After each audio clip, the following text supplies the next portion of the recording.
ሰላም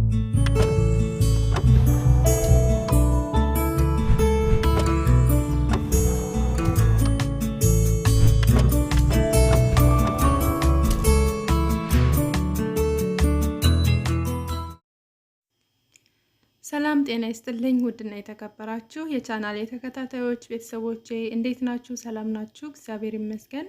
ከኔ የበዛ ሰላምና ጤና ከናንተ ምጥፍ ድርብ እንዲሆን መልካም ምኞቴ ነው። በያላችሁበት ሰላማችሁ ይብዛልኝ። ጠፍቼ ብቅ እላለሁ አንዳንድ ጊዜ ማለት ነው። እንደዚሁም ሆኖ አብራችሁ ይላላችሁ ለምታበረታቱ ቪዲዮ ለምትመለከቱ ለሁላችሁም ምስጋና ከልብ ነው። አብሮነታችሁ አይለየኝ። አመሰግናለሁ ማለት ነው።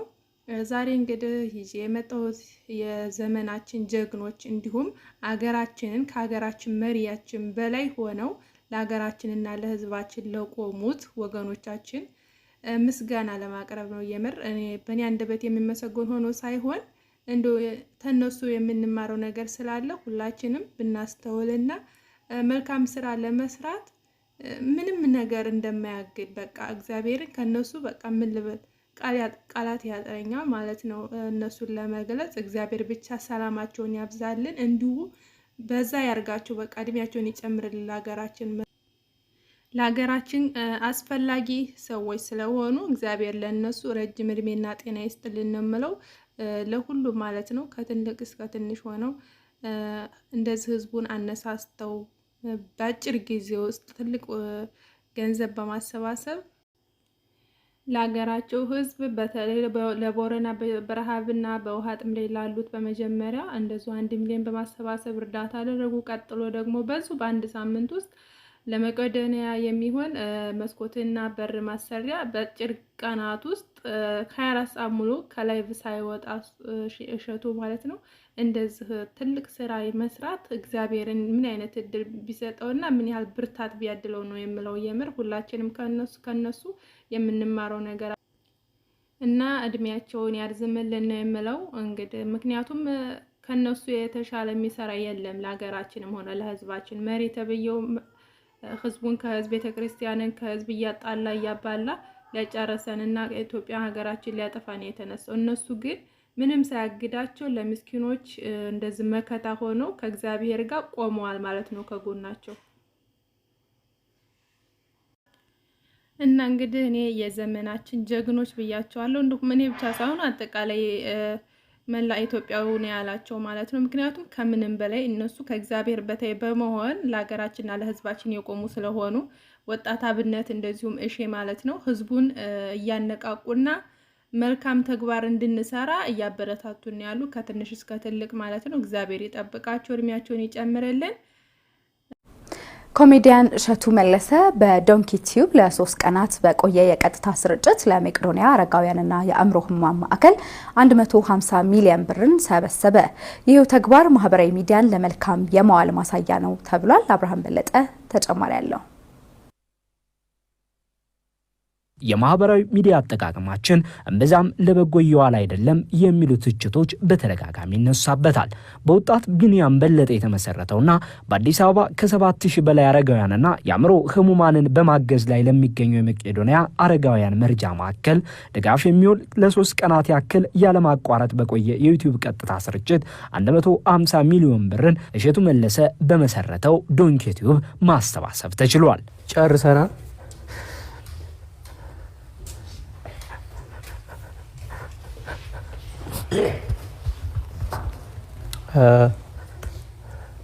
እግዚአብሔር ይመስገን በሩም መስኮቱም ተሳክቷል። አመሰግናለሁ።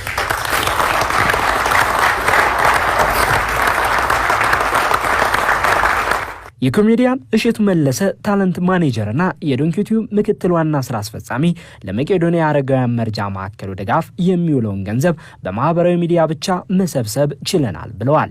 መነሻ ሀሳቡ እንግዲህ ይሄ የኮሜዲያን እሸቱ ነው። እንግዲህ በአንድ ወቅት መቄዶንያ ለመጎብኘት ሄዶ ምን ያስፈልጋቸዋል፣ ምክንያቱም ሁሉም ሰው እዛ ከጎበኘ በኋላ እኔ ምን ማድረግ እችላለሁ የሚል ነው።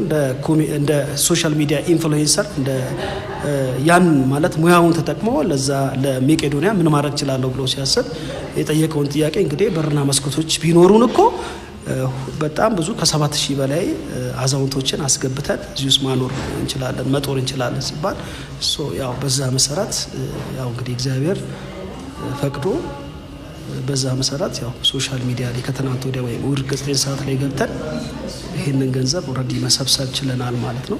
$3 ሚሊዮን ድጋፍ በመሰብሰብ ሂደቱ የነበረው ተሳትፎ ጥሩ እንደነበር የገቢ ማሰባሰብ ሾው አዘጋጅ በእምነት በቀለ ገልጸውልናል። እንደተከታተላችሁት ሁለት ሌሊቶችን 3 ቀናትን አሳልፈን ዛሬ 3ኛው ምሽት ላይ ያለነው አሁን ላይ 888 በሮችን ገዝተን አሳክተናል። በጥሩ ሁኔታ አልቆልናል። ተሳትፎ በጣም የሚገርም ነው። በተለይ በአርቲስቶች ዘንድ ያለው መነቃቃት የሚገርም ነው። አይቻል አቅም እንደዚህ ኢትዮጵያ ውስጥ ኦልሞስት የቀረ ታዋቂ ሰው አለ ብዬ አላስብም። አሁንም እየመጡ ያሉ አሉ። ኢቭን ቀጠሮ ራሱ አይዙም ሲመጡ ማለት ነው። በቃ በስሜት ሁሉም እየመጡ የተሳተፉ ወረፋ እየጠበቁ እየገቡ ነው ያለው። ሰው የሚገርም ነው። እንግዲህ የምንሰበስበው ወደ ሲደመር የህንጻው መስኮትና በር ዋጋ ሲደመር ወደ $3 ሚሊዮን ነው የሚሆነውና ብዙ ብር ነው አይደለ?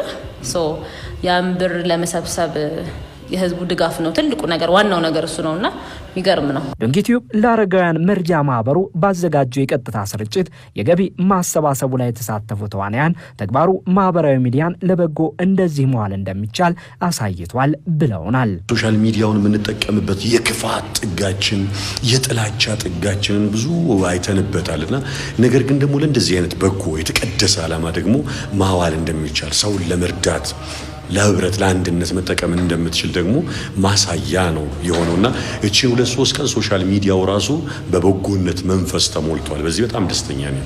መልካም ሐሳብ የሌለው ግን አንዷን ሐሳብ ይሰነጣጠቅና በሰዎች ዘንድ መጥፎ ነገርን ሊያስተላልፍና ሰውን ከሰው ሊያጨራርስ ማአገርም ላይ ጉዳት የሚያደርስ ነገር ሊያደርስ ይችላል። ዶንኪ ቲዩብ ግን ከዛ በተለየ በሚዲያም ለካ እንደዚህ መስራት ይችላል። ከቴሌቪዥን ጣቢያ በበለጠ ነው ሲሰራ የነበረውና እንደ ምሳሌ መስራት እስከተባለ እንደ ዶንኪ ቲዩብ እየተባለ እንደ ምሳሌ የሚነሳ በኢትዮጵያ የሶሻል ሚዲያን አቅጣጫ ያስቀየረ መልካም ነገር በመስራት ሚዲያን መጠቀም ይቻላል፣ ኢትዮጵያዊኛ ማድረግ ይቻላል፣ እርስ በርስ የመረዳጃ ማድረግ ይቻላል የሚለውን ሐሳብ እንድናነሳ ያደረገን ነው። ሰዎችን የመርዳት ዓላማ ዛሬ ከ7500 በላይ ሰዎች የሚረዱበት እሱ ብቻ ሳይሆን ደግሞ የበጎነቱ ሐሳብ በሁላችንም ላይ አጥረው ዛሬ የሚያስተባብሩት ብቻ ሳይሆኑ የሚያደርጉትም ሰዎች የቢኒያም ሐሳብ በጎነቱ ገዝቷቸው ነው። በሃይማኖትም ይሁን በህሊናም ቢሆን የሚያስደስት ነገር ከመሆኑ አንፃር ደስ ይላል። በብዙ ነገር ላንግባባ ላንስማማ እንችል ይሆናል። በዚህ በጎነት ሐሳብ ግን ሊለያየን የሚችል የለም። ዶንኪ ቲዩብ ከዚህ ቀደም በመሰል ዝግጅቱ በአንድ ቀን ውስጥ በአሜሪካ የኢትዮጵያ ኦርቶዶክስ ተዋሕዶ ቤተክርስቲያን ለምታሰራው ገዳም የሚውል በአንድ ቀን $1 ሚሊዮን በሀገራችን በመሰብሰብ ቀዳሚነቱን መያዙ ይታወሳል። አሁን ደግሞ 150 ሚሊዮን ብር በማሰባሰብ የራሱን ሪከርድ አሻሽሎታል። የመቄዶንያ መስራች ቢኒያም በለጠ ማዕከሉ ከዚህ በኋላ እናንተ ነውና ሁሌም ከጎኑ ቁሙ ሲል ጥሪውን አቅርቧል። ለረዳችሁን በጣም እናመሰግናለን። ከጎናችን ሁኑ። ያልጎበኙ ሰዎች ጎብኙን። ስራው ተጀመረ እንጂ አላለቀም። የዛሬውን የመጀመሪያ እርዳታ የማስጀመሪያ ፕሮግራም ብላችሁ አስቡት። የማስጀመሪያ ነው። ስንት በሮች እና መስኮት ናቸው? የሁሉ በር እንግዲህ የመጨረሻው መስኮት ስትዘጋ ብዙ መስኮቶች ተከፈቱ። በቃ አሁን ብዙ መስኮቶች ተከፍተዋል። ብዙ እርዳታዎች ያስፈልጋሉ ማለት ነው።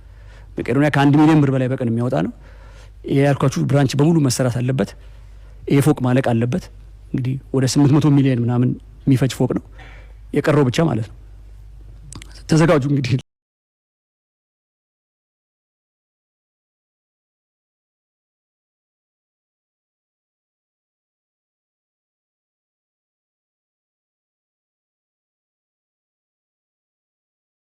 እውነት ኢትዮጵያ በመሆኔ በጣም የምኮረው እናንተን ሳይ ነው ማለት ነው። ወገኖቻችን እግዚአብሔር እድሜና ጤናውን ያድላችሁ ለእያንዳንዳችሁ ማለት ነው። ምንም ቃላት ያንሰኛል። ፈጣሪ ከናንተ ጋር ይሁን። በዙ ቀጥሉበት። እኛም ከናንተ ተምረን ለሀገራችንም ለወገኖቻችንም በተቻለን አቅም ብዙ ታልሰጠን እርዳታ አይባልም ብለን የምናስብበት አእምሯችን ያስወግድልን ማለት ነው። ምክንያቱም ሰምታችሁ ከሆነ ላይቭ ላይ ተከታትላችሁ ከሆነ $20 ጀምሮ ይሰጣሉ። $20 አሁን ምን ይሰጣል ብለን እንንቀዋለን አይደል? ነገር ግን ያንን አስቦ የሰጠ ልብ ከኛ ካልሰጠው ይሄን አልሰጥም ትንሽ ነው ብለ ካሰበው ልቦና ይበልጥ ትልቅ የሆነ ነው ማለት ነው። ያለውን የሰጣ ንፉግ አይባልም። 10ም ሆነ 20ም ሆነ ስጦታ ነው፣ ከትልቁ እኩል ነው። ምክንያቱም ያ ሰው የሰጠው 10ም ሆነ 20 አስቦ ነው ልስጥ ብሎ አመዛዝኖ ነው የሰጠው። እኛ ግን ያልሰጠነው እቺ ትንሽ ናት፣ እቺ ይሄ ይሰጣሉ ብለን እያሰብን እጃችንን ቆልፈን ቁጭ ብለናል ማለት ነው። እግዚአብሔር አምላክ የሚሰጥ እጅን ያስፋልን ማለት ነው። ለምስኪኖቹ፣ በችጋር ላይ ላሉት፣ በረሃብ ላይ ላሉት በመልካም ሰው ልቦና ውስጥ እያደረ እንደዚህ ይረዳልን እግዚአብሔር ይመስገን። የኛንም ልብ ያራራልን ማለት ነው። ያራራልንና የምንሰጥ ያድርገን ማለት ነው። ለህዝባችን ለወገናችን የምንቆረቆር ያድርገን። በዘርና በሃይማኖት ተከፋፍለን ህዝባችንን ሆነ ሀገራችንን ከምንበጠብጥ ይልቅ ወይም እዚህ ሚዲያ ላይ ወተን እከሌ እንዳረገች እያልን አገራችን የተቀመጡትን ህዝቦች ባንድ በጠብጣቸው መልካም ነው። ምክንያቱም ሚዲያ ላይ የሚወራውና አገር ቤት እየተፈጠረ ያለው በጣም የሰማይና የምድር ያህል ልዩነት አለው። በሚዲያ ላይ በጣም መጥፎ ነገር ሊወራ ይችላል፣ በአገር ላይ ግን ያን ያህል ያልተፈጠረ ሊሆን ይችላል። አንደኛ ወሬ ብቻ ማለት ነው። ይሄን አለ ለመባል ወይም ደግሞ ቪው ለማግኘት እያለን የውሸት ወሬ እየሰበሰብን አገራችን የምንበጠብጥ ሰዎች ልቦና ይስጠን። ሰላማችሁ ይብዛልኝ በያላችሁበት፣ እግዚአብሔር ይጠብቃችሁ። ዛሬ ብቻሁት እነኝህን አይቼ ዝም ማለት አልቻልኩም ማለት ነው። ለዛ ነው። ድጋሜ እስከምንገናኝ ቸርን ሰንብት። ሰላም ሁኑልኝ በያላችሁበት።